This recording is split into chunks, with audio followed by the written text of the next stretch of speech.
आपके प्रतिनिधि है और आप लोगों से आज चुनावी माहौल चल रहा है, इसमें आप लोगों से रूबरू होना है। यहाँ चंद्रशेखर आज़ाद जी की पार्टी के यहाँ से भी आपका प्रतिनिधि करा है। मुकेश बैरवा जी है, वजीरपुर से सरपंच रहे, तीन बार सरपंच रहे, अब की बार चेयरमैन भी है। वो चेयरमैन के नगर पालिका बनने के बाद में पहले चेयरमैन बन गए, तो वो आपके यहाँ से चुनाव लड़ रहे। तो हम आप लोगों से रूबरू होने के आप अपनी बात रखेंगे पूरे टाइम।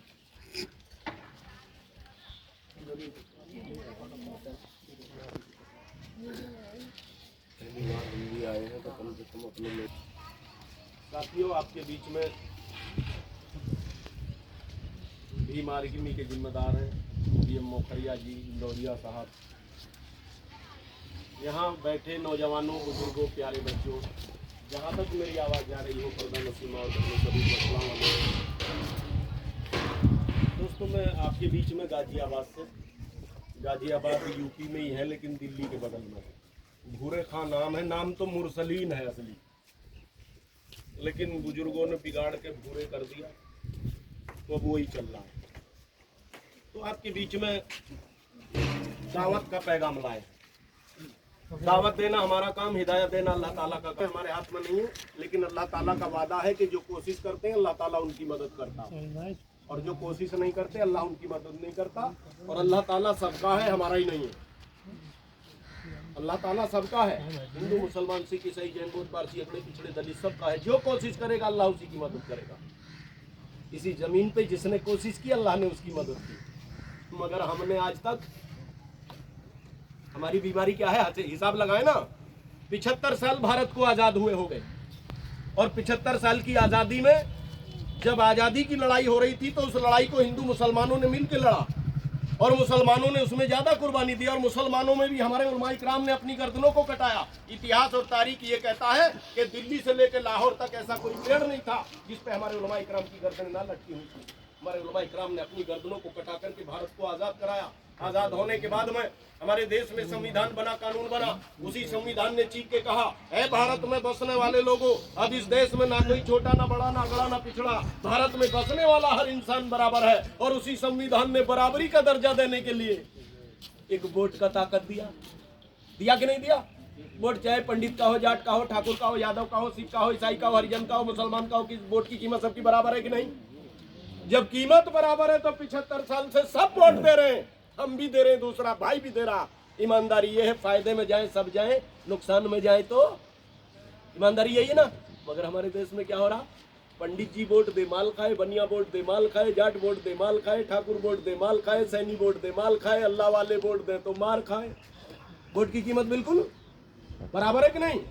जब कीमत बराबर है, वो वोट दे के माल खाते हैं, हम वोट दे के मार खाते हैं। वजह क्या है दोस्तों? मेरे देश के संविधान ने फिर कहा कि भारत में बसने वाले लोगों, अब इस देश में तलवार से राजा नहीं बनेगा, राजा का बेटा राजा नहीं बनेगा। अब इस देश में वोट के जरिए लोगों द्वारा लोगों की हुकूमत कायम होगी। अब वोट ही तलवार है, तीर है, राइफल है, बंदूक है, परमाणु बम है, यही है ना। मगर जिसने इसका सही इस्तेमाल किया, कल हमारा जमाना था, इसी भारत में, दूर की बात नहीं करूंगा, इसी भारत में एक जमाना था, आज से 50 साल पहले जाओगे ना, अपने बुजुर्गों का इतिहास निकाल लो। एक जमाना था, हम लाल किला बना दिया करते थे।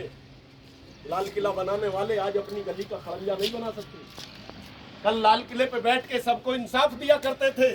इंसाफ देने वाली कौम 75 साल से इंसाफ की भीख मांग रही है और कह रही है पंडित जी दे दो, ठाकुर दे दो, सैनी दे दो, यादव दे दो, मगर कोई देने को तैयार क्यों नहीं दे रहा? हदीस है बाकायदे, मैं कोई मौलाना मुफ्ती कारी सूफी नहीं हूँ, उलमाए इकराम की जूतियों में बैठ के सीखा और सुना है। हदीस है बाकायदे कि मांगने वाले हाथ से देने वाला हाथ अफजल होता है, बेहतर होता है। मर्जी मांगने वाले की नहीं, देने वाले की होती है।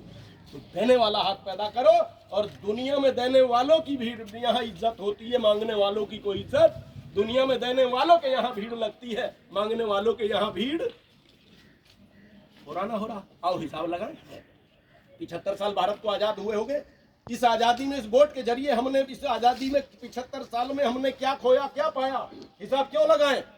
एक मामूली सा सब्जी बेचने वाला भी अगर सुबह को सब्जी खरीदता, शाम तक बेचता, शाम को बैठ के हिसाब लगाता, क्या घटा क्या बढ़ा। अगर सब्जी बेचने वाले भाई को लगातार 1 महीने घाटा हो और वो हिसाब न लगाए तो बर्बाद हो जाएगा। लेकिन सबने हिसाब लगा लिया, लेकिन खैरे उम्मत ने आज तक हिसाब, जैसे ही चुनाव आया, ले वोट दे वोट, कोई ले जाओ वोट, तो इसकी कोई ले जाओ ना, हमारे साथ में क्या हो रहा है आखिर? 25% है हम इस देश में, कितने? 3% पंडित जी हैं, हुकूमत कर रहे हैं कि नहीं कर रहे हैं? और याद रखना, सियासत सारे तालों की चाबी होती है। सियासत, हमारा गुनाह क्या है? हमारा गुनाह यही है कि हमारे पास में सब कुछ है। आज से 75 साल पहले जाओ ना, 70 साल पहले आपकी याद में, तो हमारे पास में न पक्के मकान थे, ना पक्की मस्जिदें थी, मदरसे कम, मुफ्ती कम, काल मौलाना कम, कारी कम, सूफी कम, तालीम कम, दौलत कम, आबादी कम थी कि नहीं? लेकिन जब हमारे बुजुर्ग घर से निकल के चलते थे तो लोग झुक के आदाब किया करते थे। आओ खां साहब, चौधरी साहब, मौलाना साहब, मुफ्ती साहब, कारी साहब कहते थे कि नहीं? और आज अल्लाह का दिया सब कुछ है आजाद भारत में। पहले से मकान अच्छा, पहले से मस्जिद ज्यादा, मदरसे ज्यादा, मुफ्ती ज्यादा, कारी ज्यादा, सूफी ज्यादा, पहले से तालीम ज्यादा, दौलत ज्यादा, आबादी ज्यादा, प्रधान मुसलमान, चेयरमैन मुसलमान, विधायक मुसलमान, एमपी मुसलमान, मिनिस्टर मुसलमान, 40 करोड़ कौम भी है। मगर घर से निकल के चलते हो तो लोग कटुआ, कटल्ला और मुल्ला कह के पुकारते हैं। ये सच्चाई है। और जो ना मानना हो तो पार्लियामेंट में भी पहुंच गई ये सच्चाई। कुंवर सली का देखा था ना, हमने कोई गुनाह करा, किसको वोट नहीं दिया? हमने ईमानदारी से बताओ किसको ना दिया पूरे देश में, है ना? सबको दिया ना। तो हमारा ये हाल क्यों है, ये तो हिसाब लगा लो। क्योंकि आपने अपना दोस्त नहीं चुना, समझे? अभी यही चल रहा है ना, मुसलमानों की 5 साल में 15 दिन इज्जत होती है। कब? चुनाव की घोषणा हो जाओ, सारी पार्टी मुसलमानों के गांव में आएंगी वोट मांगने, है ना? और अगली सीट पे मुसलमान को लाएंगे बिठा के, दलाल जो चटोरा, है ना? सबकी गाड़ी। पंडित के गांव में कोई वोट नहीं मांगता, उसे पता है ये फंसने वाला नहीं है कांग्रेस का। ठाकुर बनिए के गांव में कोई वोट नहीं मांगता, उसे पता है बीजेपी का है, फंसेगा नहीं, है ना? सारी पार्टी मुसलमानों में वोट मांगती है, उसे पता लूट का माल है, लल्लन खा सपा में, वल्लन गल्लन खा कांग्रेस में, सब लटके फिर रहे, है ना? और चुनाव में 15 दिन, इतनी इज्जत हमारी। बिरयानी